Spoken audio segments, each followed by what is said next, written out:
Main object of this program is to read a student mark in a test and then print his grade points. The rules for grade points are given in the table. If the grade points, that is marks, if the marks are more than 80 or equal to 80, 10 points. If the marks are between 60 to 80, 8 points. 40 to 60, 6 points. 20 to 40, 4 points.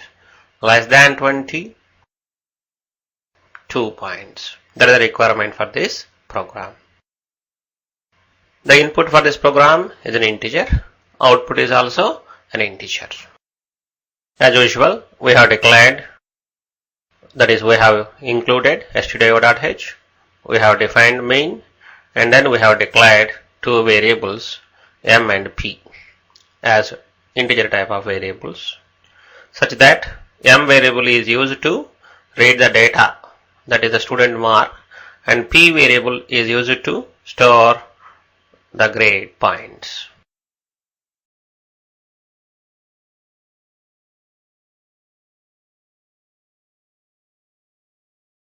The printf statement asks the user to enter the student marks. Whatever user enters, that will be stored in the variable m.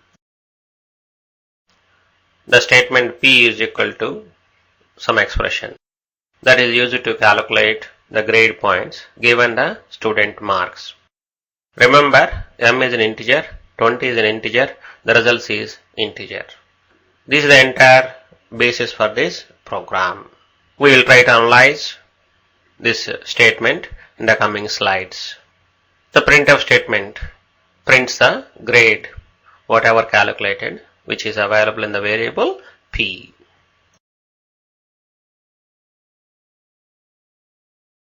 Now let us assume that the user is entered 85.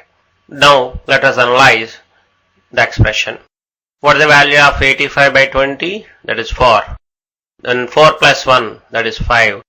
85, is it equal to 100? No, that expression value is 0. Thus in total, that expression value is 5.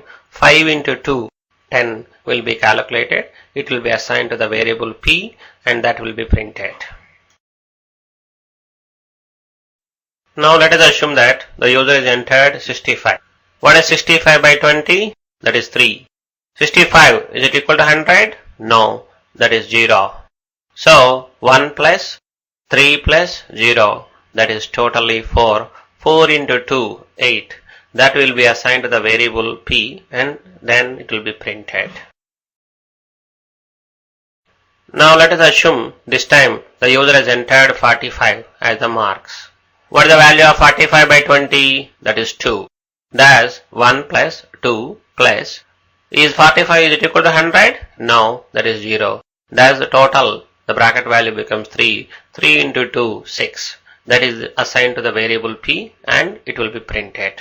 Thus we will see 6 on the screen. Now this time let us assume that the user has entered mark as 25. What is 25 by 20? That is 1. Thus 1 plus 1 plus 0.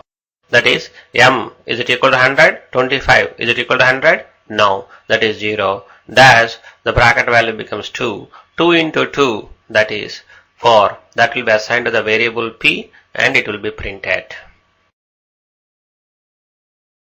Now we assume that the user has entered student mark as 5. What is 5 by 20? 0. 1 plus 0 plus 0. That is 5. Is it equal to 100? No, that is 0. Thus the total bracket value is 1. 1 into 2. The grade point becomes 2 and that will be printed. What are you supposed to get? 2 only. We are getting 2 only.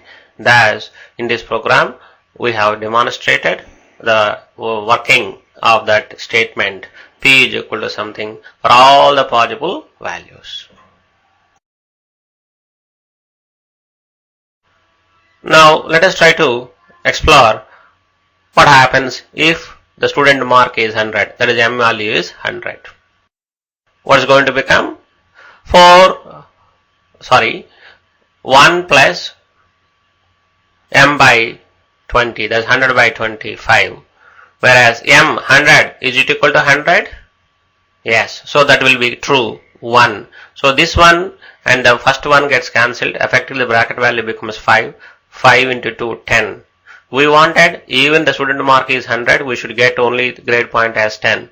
We are getting 10. So especially this m is equal to 100, this expression is essential, or rather I say it is to take care of this 100 situation only. If I don't have this one, I will be getting the grade points as 12. Do you want 12? No, I wanted 10 only. Thus this correction is being applied.